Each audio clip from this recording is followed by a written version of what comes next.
Mesdames, Messieurs, tout à l'heure, c'est l'invité du journal.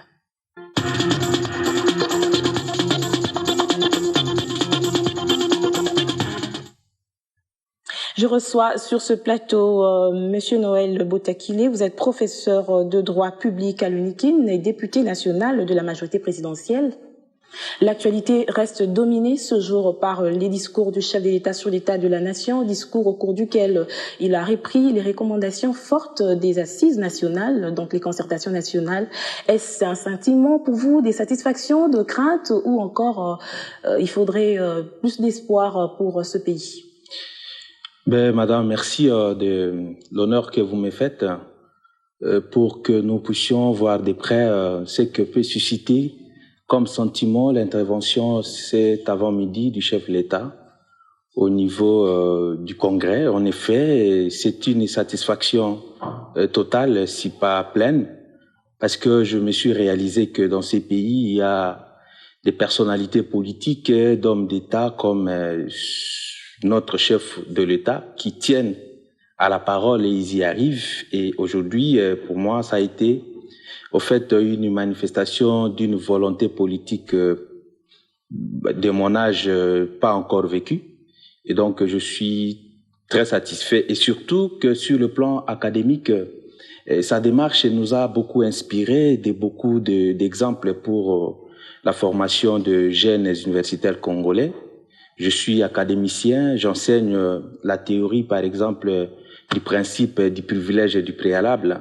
Je vais dire du privilège réglementaire qui permet à toute autorité détentrice d'un pouvoir réglementaire d'imaginer des solutions lorsque rien n'est prévu dans les textes constitutionnels ou législatifs. Et le président a imaginé une solution pour matérialiser l'ensemble des prérogatives constitutionnelles qu'il a, notamment la convocation de la concertation nationale pour que dans ces forums, les Congolais puissent lui proposer des pistes de sortie par rapport au tiraillement de gauche à droite. Et là, l'aboutissement d'une telle idée, à mon sens, scientifiquement, ça contribue à des recommandations, il y en a eu plusieurs lors de ces assises nationales, mais le président est quand même revenu sur les grandes lignes, parmi lesquelles la fermeté vis-à-vis des groupes armés. Vous êtes professeur de droit public. Ces groupes armés réclament une amnistie non sélective, alors que du côté du gouvernement, ce n'est pas le cas. Pensez-vous que ces tiraillements ne va pas encore traîner en longueur cette crise dans l'est du pays? Non, à mon avis. Le chef de l'État est revenu sur ça, il a été ferme sur sa position. Non, fermeté à double point de vue. Il a d'abord dit que nous avons engagé des démarches diplomatiques pour que dans les négociations, ceux de nos frères qui se sont évertués à prendre des armes pour essayer de trouver des solutions à leurs problèmes reviennent à la raison. Et si par ce fait ils venaient à déposer des armes, tant mieux, ils seront récupérés par la société. Mais ceux qui ne le feront pas, ils seront contraints de déposer les armes et à ce moment-là, puisqu'ils auront commis des crimes imprescriptibles, des crimes de guerre, des crimes internationaux, nous ne serons pas en mesure de les protéger, pas plus par nos lois internes que les lois internationales les récupéreront. Et donc pour cela, ce sera des cas perdus et à mon sens, je crois que cette fermeté à son pesant d'or se justifie parce que au-delà de sa volonté de protéger les siens, il ne saura pas protéger ceux qui auront commis des crimes internationaux. Le chef de l'État l'a dit, la crise de l'Est va certainement terminer un jour, mais à moindre coût humain, n'est-ce pas? C'est ce qui est regrettable. C'est ce qui est regrettable parce que nous aurions voulu que tous les appels depuis toutes ces années à nos frères de revenir à la raison, de considérer que dans un processus de démocratie comme le nôtre, on résout toujours des différends par des négociations, des discussions. Vous appuyez une option militaire? Au fait, pour nous, l'option militaire sera l'ultime option. Parce qu'il ne faudra pas quand même qu'on laisse à des Congolais de continuer à massacrer indéfiniment leurs frères. Donc l'État est fait pour qu'à un certain moment, on contraigne certaines personnes qui sont Le gouvernement marginales. Matata serait peut-être pendant ces instants en train d'expédier les affaires courantes. Donc, le chef de l'État l'a annoncé, la mise en place d'un gouvernement de cohésion nationale, c'est pour bientôt.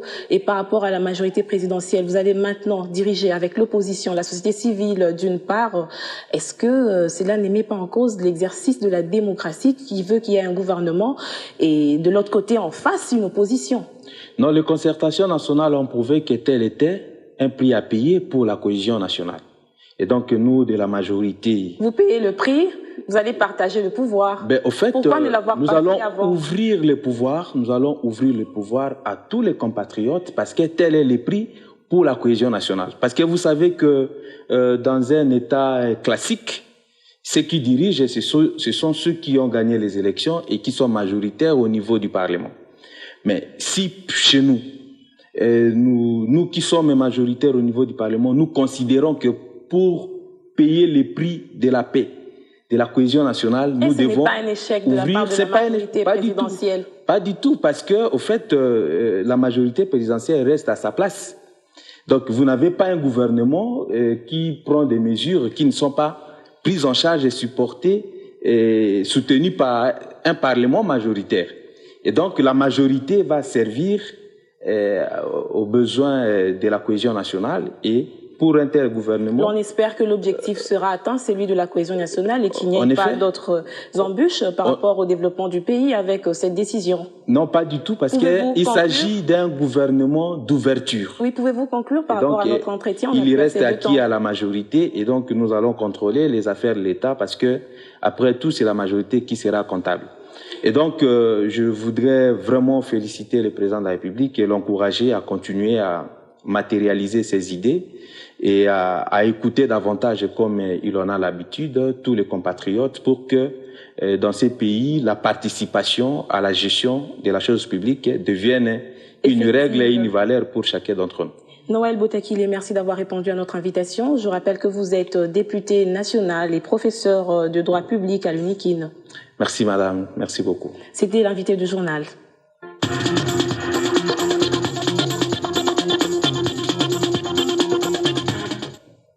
Fin de ce journal. Merci de nous suivre partout en République démocratique du Congo et à travers le monde. Je vous retrouve demain pour une nouvelle édition.